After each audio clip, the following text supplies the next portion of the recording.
Avez-vous déjà eu l'impression que votre propre voix intérieure est votre pire ennemi? Ce critique incessant qui murmure que vous n'êtes pas assez bon, pas assez intelligent, ou pas assez préparé. Cette sensation, ce poids sur les épaules. C'est la crise de confiance, c'est un sentiment universel, mais en France, avec notre culture parfois exigeante et notre penchant pour l'autocritique, elle peut frapper particulièrement fort. Imaginez un jeune chef pâtissier nommé Lucas, depuis son enfance. Il rêve de remporter le prestigieux concours du meilleur croissant de Paris. Il a passé des années à perfectionner sa recette, des nuits blanches à pétrir la pâte, à sentir l'odeur du beurre et de la farine. Ses créations sont sublimes, ses amis et sa famille en raffolent. Pourtant, à l'approche du concours, une voix s'installe dans sa tête. Et si les juges détestent? Et si tu rates la cuisson? Les autres candidats sont sûrement plus talentueux. Le doute s'infiltre comme le froid dans une boulangerie mal isolée. Lucas commence à rater des fournées qu'il maîtrisait parfaitement. Il perd le sommeil. La joie de créer le déserte. Il est au bord de l'abandon, persuadé qu'il n'est qu'un imposteur. Cette histoire vous semble familière? C'est le cycle classique de la crise de confiance. Elle paralyse, elle isole. Et elle nous fait croire à des mensonges que nous nous racontons à nous-mêmes. Mais l'histoire de Lucas ne s'arrête pas là. Un soir, découragé, il appelle sa grand-mère. Celle qui lui a transmis l'amour de la pâtisserie. Elle l'écoute patiemment. Puis lui dit simplement, « Lucas, souviens-toi pourquoi tu as commencé. Pas pour un trophée, mais pour la joie que tu ressens quand la pâte lève.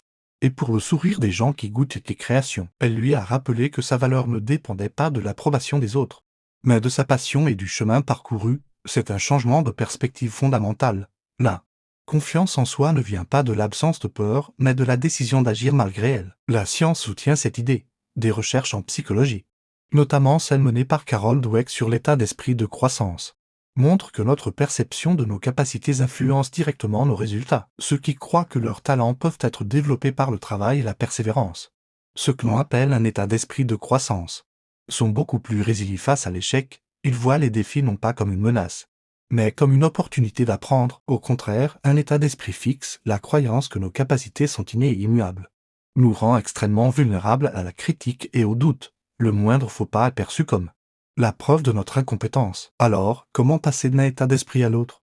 Commencez par de petites actions concrètes. Tenez un journal des réussites. Chaque soir, notez 3 choses que vous avez bien faites dans la journée, aussi petites soient-elles. Cela peut être d'avoir terminé un rapport difficile, d'avoir préparé un bon repas, ou simplement d'avoir pris le temps de lire quelques pages. Cet exercice simple reprogramme votre cerveau pour qu'il se concentre sur le positif et reconnaisse vos compétences. Ensuite, pratiquez l'autocompassion. Quand la petite voix critique se manifeste, ne la combattez pas. Accueillez-la comme vous accueilleriez un ami anxieux. Dites-vous, je comprends que tu aies peur, mais j'ai les ressources pour faire face à cette situation. Reprenons l'histoire de Lucas, inspiré par les paroles de sa grand-mère. Il a changé son approche. Il a cessé de viser la perfection. À la place, il s'est concentré sur le plaisir de faire ce qu'il aimait. Il a préparé ses croissants pour le concours, non pas pour gagner, mais pour partager sa passion. Il s'est présenté le jour J, le cœur battant, mais l'esprit apaisé.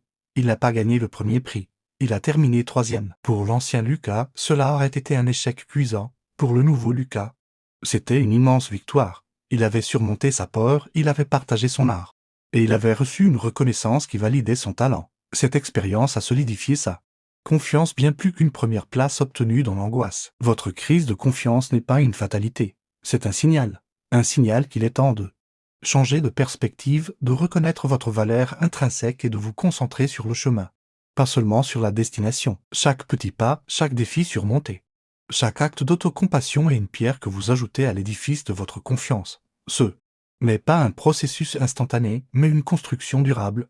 Brique par brique, vous possédez déjà tout ce qu'il faut pour commencer. La force n'est pas dans l'absence de doute, mais dans le courage de continuer malgré lui. Pour plus d'histoires et de faits qui changent la perspective, abonnez-vous à notre chaîne Faits Inouïs.